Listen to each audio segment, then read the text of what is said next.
एक तरफ है दुनिया का सबसे सीक्रेट जासूसी मिशन और दूसरी तरफ एक असली परिवार की उलझी हुई भावनाएं। और जब ये दोनों ईडन एकेडमी के उस बेहद कड़े माहौल में टकराते हैं ना, तो नतीजे सच में चौंकाने वाले होते हैं। आइए इस एनालिसिस में इस कहानी के सबसे रोमांचक टकराव को गहराई से समझते हैं। तो सबसे बड़ा सवाल यही है कि आखिर क्या होता है जब एक हमेशा ठंडे दिमाग से काम लेने वाले जासूस के अंदर एक पिता की सच्ची भावनाएं जाग उठती हैं।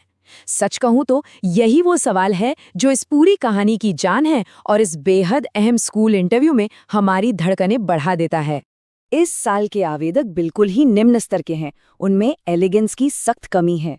ये कड़े शब्द हैं हाउस मास्टर हेंडरसन के, और बस इसी एक लाइन से ये बिल्कुल साफ हो जाता है कि भाई ये कोई आम स्कूल का इंटरव्यू तो बिल्कुल नहीं है, बल्कि ये एक ऐसा खतरनाक मैदान है जो हर कदम पर चुनौतियों से भरा हुआ है।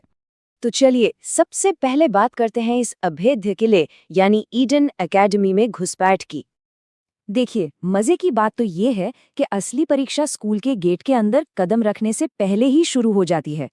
ट्वाइलाइट, जो कि एक बेहद माहिर जासूस है, वो एक पल में भांप लेता है कि स्कूल के टीचर्स छिपकर हर एक कैंडिडेट की चाल ढाल और उनके रिएक्शंस को नंबर दे रहे हैं। इसलिए वो इस पूरे कैंपस को बिल्कुल एक दुश्मन के अड्डे की तरह ट्रीट करता है, जहां हर तरफ बस छिपे हुए पहरेदार हैं और हर छोटी सी हरकत पर नजर रखी जा रही है।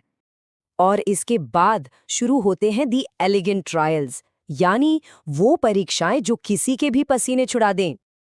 अब जरा इन मुसीबतों की टाइमलाइन देखिए जो फॉर्जर परिवार का वो परफेक्ट नकाब उतारने के लिए उन पर फेंकी जाती हैं। पहले ही मिनट से निगरानी शुरू हो जाती है। 15वें मिनट में एक बच्चे को कीचड़ से बचाना पड़ रहा है और 30वें मिनट तक तो जानवरों की एक पूरी की पूरी भगदड़ सामने आ खड़ी होती है। मतलब ये सब कुछ जानबूझकर सिर्फ और सिर्फ उनके धैर्य की परीक्षा लेने के लिए किया जा रहा है। और यहाँ पर सबसे दिलचस्प नंबर है 3। जी हाँ, 3, क्योंकि लॉयड ने सिर्फ और सिर्फ इसी एक दिन के लिए एक जैसे बिल्कुल बेदाग 3 सूट पैक किए थे। ये एक छोटी सी डिटेल दिखाती है कि एक जासूस के तौर पर वो हर पल हर संभावित आपदा के लिए कितना ज्यादा तैयार रहता है। लेकिन जरा रुकिए, इस भयानक भगदड़ में सिर्फ लॉयड की तैयारी ही काम नहीं आती। यहीं पर यॉर के वो छुपे हुए कातिलाना स्किल्स बड़ी ही चतुराई से सामने आते हैं। वो योग क्लास में सीखे गए किसी प्रेशर पॉइंट का बहाना बनाती है और एक विशाल जानवर को तुरंत रोक देती है। बिना किसी को नुकसान पहुंचाए एक खतरनाक स्थिति को ऐसे शांत करने का ये तरीका अजीब तो है, लेकिन कमाल का है। अब इतनी जबरदस्त तैयारी का नतीजा क्या होता है? नतीजा ये होता है कि सबसे सख्त जज यानी हाउस मास्टर हेंडरसन को भी कीचड़ और हंगामे को संभालने के उनके इस अचूक तरीके के सामने झुकना पड़ता है, और वो कह उठते हैं स्मार्ट और एलिगेंट। इन सब फिजिकल टेस्ट्स के बाद अब बारी आती है उस सबसे अहम पड़ाव की, द फेटफुल इंटरव्यू, जहां असली दिमागी खेल शुरू होता है। अब यहाँ एक बहुत ही दिलचस्प विरोधाभास देखिए। एक तरफ वो जासूस ट्वाइलाइट है जो विशाल मिसाइलों को बिना एक भी बूंद पसीना बहाए रोक सकता है, और दूसरी तरफ वही इंसान एक पिता लॉयड के रूप में स्कूल इंटरव्यू में इतना डर रहा है कि उसका दम घुटने लगता है, क्योंकि यहाँ उसका भविष्य दूसरों के हाथों में है। ये साफ कॉन्ट्रास्ट हमें बताता है कि ट्वाइलाइट अब कितना बदल गया है, कितना संवेदनशील हो गया है, क्योंकि अब उसकी सफलता सिर्फ उसकी अपनी टैक्टिकल स्किल्स पर नहीं बल्कि इस नकली परिवार पर टिकी है। तो अब जरा इन 3 जजों के पैनल को समझते हैं। मैल्कम थोड़े रूढ़िवादी और भरोसेमंद हैं। हेंडरसन हमेशा असली कुलीनता और एलिगेंस की तलाश में रहते हैं। लेकिन ये जो तीसरे हैं ना, हाउस मास्टर स्वान, ये एक बेहद क्रूर और अहंकारी इंसान है जो अपने हाल ही के तलाक का सारा गुस्सा निकालने और खुशहाल परिवारों को तोड़ने की फिराक में बैठे हैं। ये सच में एक खतरनाक वाइल्ड कार्ड है। इन तीनों से निपटने की ऑपरेशनल स्ट्रैटेजी बिल्कुल साफ थी। मॉल्कम को एकदम सेफ और रटे रटाए जवाब दो और स्वान के उकसावे से पूरी तरह बचकर रहो।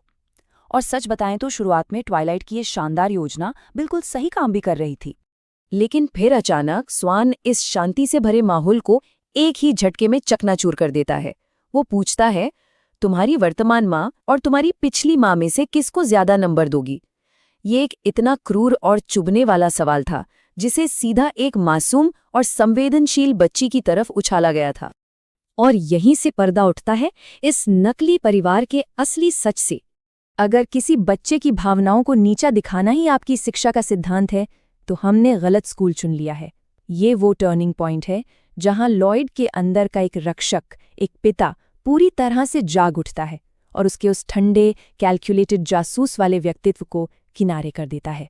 सोचिए, सिर्फ आन्या को उस भयानक भावनात्मक आघात से बचाने के लिए लॉयड अपनी सालों की जासूसी तैयारियों को एक पल में दांव पर लगा देता है।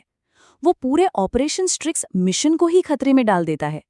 एक जासूस के नजरिए से देखें तो ये एक बहुत बड़ी विफलता है, लेकिन एक पिता के लिए ये एक बहुत बहुत बड़ी नैतिक जीत है। और फिर आता है वो सीन जहां एक तरफ स्वॉन अपने टूटे हुए अहंकार को शांत करने के लिए एक बच्ची पर चिल्लाता है, वहीं दूसरी तरफ हेंडरसन एक सच्चे शिक्षक की गरिमा बचाने के लिए अपने ही सहकर्मी को एक जोरदार मुक्का जड़ देते हैं, क्योंकि असली एलिवेंस कमजोरों की रक्षा करने में है, न कि पावर के नशे में चूर लोगों के सामने सिर झुकाने में। इस पूरे ड्रामे के बाद क्या होता है? फोर्जर परिवार पूरी तरह से निराश होकर घर लौटता है।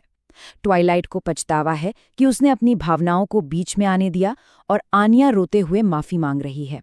लेकिन इस टूटे हुए मिशन के मलबे में भी वे तीनों एक दूसरे के साथ एक बहुत ही गहरा, बहुत ही सच्चा पल साझा करते हैं। उस बर्बाद हुए मिशन का सारा दुख इस असली पारिवारिक बंधन के सामने पूरी तरह से फीका पड़ जाता है, जो अनजाने में ही सही लेकिन अब बहुत मजबूत बन चुका है। तो अंत में ये सवाल हम सबके सामने आता है, क्या ट्वाइलाइट अपने इस इतने बड़े जासूसी मिशन में सचमुच फेल हो गया, या फिर फोर्जर परिवार ने अनजाने में ही इंसानियत की सबसे बड़ी परीक्षा पास कर ली? शायद इस पूरी कहानी से हमें यही समझ आता है कि कभी-कभी दुनिया को बचाने वाला सबसे मजबूत कवर कोई शातिर जासूसी चाल नहीं, बल्कि एक सच्चा इंसानी जुड़ाव होता है।